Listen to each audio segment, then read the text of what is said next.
Welcome, my friends of the interwebs. This is going to be kind of a difficult video for me to make. First I want to say my heart goes out to the families and loved ones of the Marines that were gunned down, butchered, unarmed. I want the families to know that we do care about them. You know, I had all kinds of messages today asking me, how I felt about this, and I got to tell you, I've been preaching the Muslim thing for a long time, and sadly, it's fallen on deaf ears. I mean, there's, don't get me wrong, there's some conservative type people that get it, but for the most part, I've been called everything from a bigot to a Islamophobe. All this other fucking nonsense. And, throughout the years, well, I've seen this over and over and over. And it's usually called things like workplace violence and now domestic terrorism. It's not ever called what it is. And what it is a jihad by Muslims against the West. It's exactly what it is. It is something that their holy book, the Quran, insists that they partake in, and this guy that went into the Marine Corps recruiting station and shot those Marines, he fully expected to die and gather his 72 versions or whatever it is that he thought he was going to get out of it, his place at the right hand of Allah. I don't know. It's twisted, it's sick. And if you say anything about it in this country, you're automatically labeled some kind of Islamophobe or some kind of a bigot. Well, I've said this a couple of times, especially in regards to immigration. I'm over it. I don't care. You can call me a bigot. You can call me a racist. You can call me whatever you want. Okay? But I'm going to tell you right now, in the end,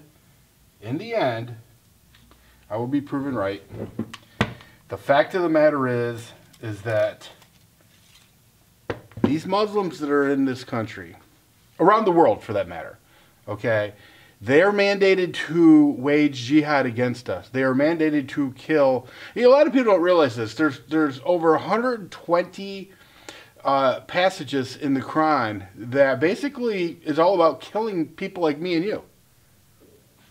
Over 120. That book is a book of hate. It is a death cult. It is exactly what it is. It is a death cult. Now, I've said that many times, and I've taken a lot of heat for saying it. But how many more people have to die? Not just in the United States, in Great Britain, in France, in the Netherlands. I mean, honestly, how many more people have to die before we call it what it is? It's extreme radical Muslims, which, by the way, as far as I can tell, is the majority of Muslims. Now, I know that's going to be a controversial statement because all I ever hear is, well, you're judging over 1 billion Muslims on the actions of relative few. You know what? That is a cock and bull myth that needs to stop. It needs to come to an end. When I hear things like the majority of the Muslims on this planet are peace-loving people, it makes me want to vomit. It does. And here's why. Okay? Let me pose a question.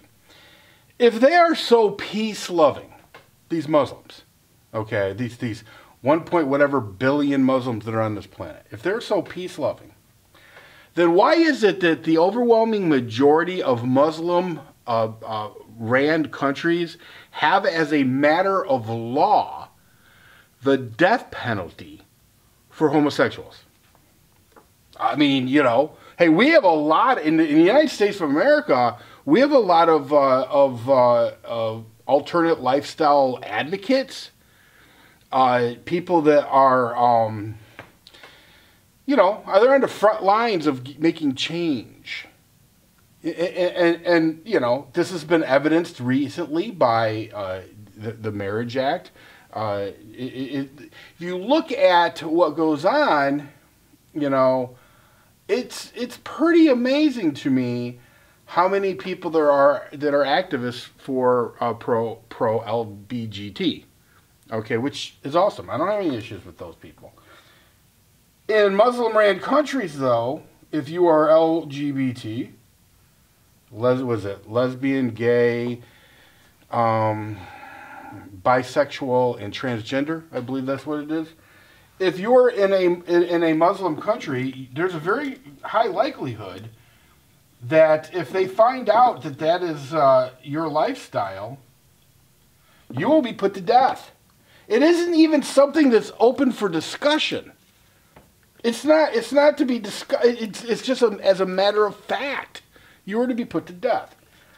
Now, I don't know about you guys, but I don't really find that to be all that peaceful. I mean, for God's sake, in the United States, LBGT people lose their minds if they can't get a wedding cake, if they can't get a pizza. They lose their minds. Well, over in Muslim countries, you lose your head. Or worse. There's actually a video, you can see it on Lively, and it shows a homosexual and what they did to him. They beat this guy profusely, and then took him to the roof of a building. I don't remember how many stories the building was, but it was a good probably 5 or 6 stories. And they threw him off the top of it. Only to be greeted at the end, I only pray that he died when he hit the ground, by a mob throwing rocks at him. That's how they treat homosexuals in peace-loving Muslim countries. So I am so freaking sick and tired of hearing about how all these Muslims are mischaracterized, how all these Muslims are peace-loving, and how we're judging a vast majority of Muslims by the actions of a few. I gotta call bullshit.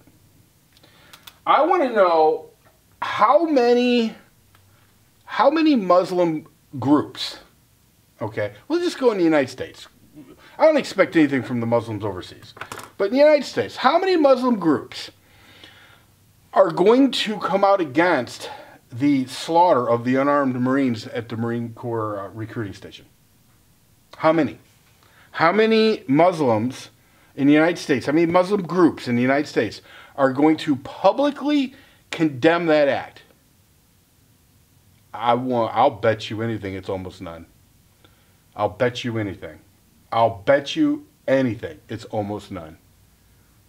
Period. So I don't want to hear about this religion of peace nonsense, because that's exactly what it is. It isn't a religion of peace. It's a death cult. It is a death cult. And what I'm doing right now is not hate speech. It's reality speech.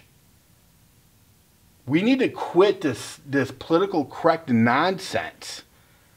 The fact of the matter is the Quran demands that they wage jihad against the infidels. Period. And look, it isn't even like, by the way, it isn't like ISIS and the rest of these nut job groups haven't put out there exactly what their intentions were. Hell, ISIS said they were going to fly their flag over the White House. Of course, you know, my guess is it'll be Barack Hussein Obama that's hoisting it. But, you know, just saying. We got to make some changes. We gotta call a spade a spade. We have to live in the world of reality. Realville. Okay, not this fantasy land that these liberal nut jobs have concocted. We need to live in Realville, because more Americans are going to get killed. And you know what? They can call it whatever they want. They can call it workplace violence. They can call it whatever it is that they want to call it. The fact of the matter is that Muslims have waged war and have been. By the way, those Marines that were wounded and killed in the attack, every one of them should get a Purple Heart. All the Fort Hood soldiers should get a Purple Heart. Now, they may have, I don't know that they did or they didn't. If anybody knows, let me know in the comment section. But these Marines that were attacked, that was an act of war. We are at war.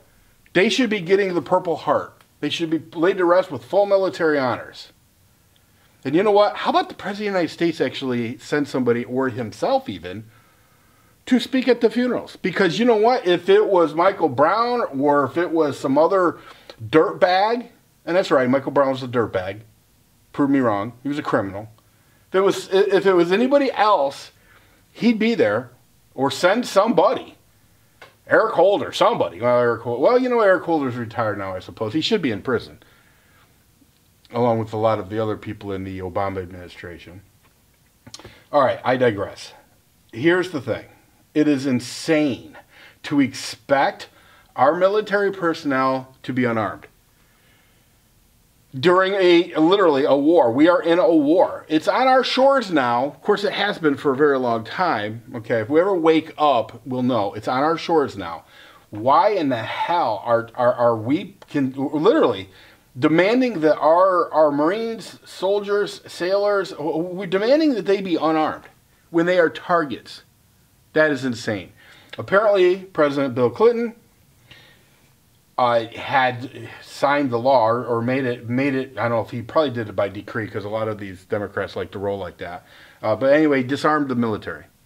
Could not have weapons on duty, which is insane. That's just insane.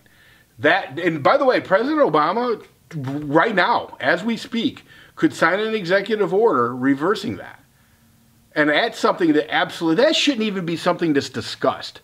That shouldn't even be something that's debated. That should be done already. The fact that Obama hasn't done that tells me a lot. Well, so many things that guy does, it just tells me a lot. Bottom line, we have no choice. We have to allow our military personnel to be able to defend themselves, especially if you're a recruiter. You're out and, I mean, look, there are tons of recruiting stations that are out in the middle of nowhere. They're in little strip malls here and there. They're not protected. So, bottom line, they should be at arms. These military personnel should be at arms. That, like I said, shouldn't even be something that's discussed. Should just make it so, Obama. You like to sign executive orders for all kinds of nonsense. Well, this isn't nonsense. We're at war. We're taking casualties. Sadly, we're expecting our men and women, our fighting men and women, to fight without weapons. Of course, Obama's answer to that whole thing is going to be, as you can imagine, well, let's ban weapons. Yeah. Left-wing lunacy. I'm serious. Liberalism is a mental disorder. It's as simple as that. Anyway, I'm going to get back to cleaning this Smith & Wesson 686. Let me know in the comment section what you guys think. I'm telling you guys right now, we've got to figure it out. We've got to button up our security. We've got to close these damn borders. Period. Stop allowing everybody and their brother to come strolling in. We've got to do some work. We've got to actually treat this as like it's real, or what? Or we just randomly get killed here and there. I mean, it's like, do people not give a shit? How much longer is it going to be before a big event happens? I mean, not that this wasn't a big event. God bless these Marines. Big, very big deal. But how long is it going to be before another 9/11? I mean, is there anything preventing us from having another 9/11? I don't think so. And by the way, God, I really want to stop talking about this, but let me tell you guys something. Why in the fuck are we still allowing shit tons of Muslims to immigrate into this country? How is that even something that makes any sense whatsoever? In the comment section, let me know what you think about that, because to me that's fucking insane. That's all I got. I'm getting too fired up. Blood pressure is moving way the hell up. I gotta get done. Everybody take care. See ya!